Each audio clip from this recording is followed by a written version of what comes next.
دعائیں تو سب کی قبول ہو جاتی ہیں، پر خاص دعاؤں کی قبولیت کا راز تو اللہ نے سجدے میں چھپا رکھا ہے، اور سجدے تک ہر ایک کو رسائی حاصل نہیں ہو جاتی۔ اس مقام تک تو صرف وہی لوگ آتے ہیں جن کی دعاؤں کو اللہ نے نئے سرے سے ان کی پسندیدہ انداز میں قبول کرنا ہوتا ہے۔ اللہ کی عطا کے خزانے تو بے شمار ہیں، اور وہ تو بن مانگے بھی نواز دیتا ہے، پر سجدے کی لذت سے کسی کسی کو آشنا کرتا ہے۔ اور جب کوئی سجدے میں گر کر اپنا آپ اللہ کو سونپ دیتا ہے تو پھر اللہ اس کے لیے کافی ہو جاتا ہے، اور اس کا کافی ہو جانا جانتے ہو کیسا ہے؟ تمہاری راہ میں آئی رکاوٹوں کی ہر چٹان کو وہ لمحوں میں گرا دیتا ہے، تمہارے چاہنے سے پہلے ہی تمہاری چاہ کو تمہارا مقدر بنا دیتا ہے، تمہاری دعا میں ہاتھ اٹھنے سے پہلے ہی دعاؤں کو قبول فرما لیتا ہے، تمہارے دکھ درد تکلیفیں وہ پہلے سجدے میں ہی سمیٹ لیتا ہے، اور تم پر اپنی رحمت کی چادر چڑھا دیتا ہے۔ وہ فرشتے ہو کر بھی اتنا قریب نہیں ہوتے اس سے جس طرح دوران سجدہ اللہ تم سے قریب ہوتا ہے، اور تم اپنے رب کے اتنا قریب جاؤ اور وہ تمہیں خالی ہاتھ لوٹا دے، ایسا تو ہرگز نہیں ہوتا۔ انسان کی تخلیق کا مقصد اللہ تعالیٰ کی عبادت کرنا ہے۔ اللہ تعالیٰ کا فرمان ہے، میں نے جنوں اور انسانوں کو صرف اپنی عبادت کے لیے پیدا کیا۔ اللہ تعالیٰ سے دعا کرنا بھی عبادت ہے، جیسا کہ نبی پاک صلی اللہ علیہ وآلہ وسلم نے فرمایا، دعا ہی عبادت ہے۔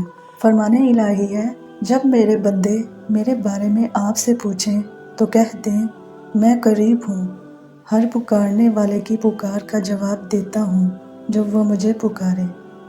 دعاؤں میں حقیقت پسندی سے کام نہیں لیتے، اللہ سے مانگتے ہوئے اپنی دعاؤں کو محدود نہیں کرتے۔ جب اس بادشاہ سے مانگتے ہیں تو کھل کر مانگتے ہیں، پھر ممکن یا ناممکن نہیں دیکھتے، پھر یہ نہیں سوچتے کہ آپ کی دعاؤں اور آپ کے درمیان کتنے بلند پہاڑ رکاوٹ بن کر کھڑے ہیں، یا پھر کتنے میلوں کے فاصلے ہیں، یا پھر کتنی کھائیاں عبور کرنی ابھی باقی ہیں۔ جب توکل کرتے ہیں تو پھر یہ سب نہیں دیکھتے، پھر بس اسباب بنانے والے کی طرف دیکھتے ہیں، اور اس کی شان اور اس کی قدرتوں کو ذہن میں رکھ کر اس سے التجائیں کرتے ہیں۔ جب اللہ سے امیدیں جوڑتے ہیں تو پھر ٹوٹنے کا خوف نہیں رکھتے، کیونکہ آپ کے اور آپ کی دعاؤں کے درمیان سارا معاملہ بس ایک حکم کا ہے، کن یعنی ہو جا، فیکون تو وہ ہو جاتی ہے۔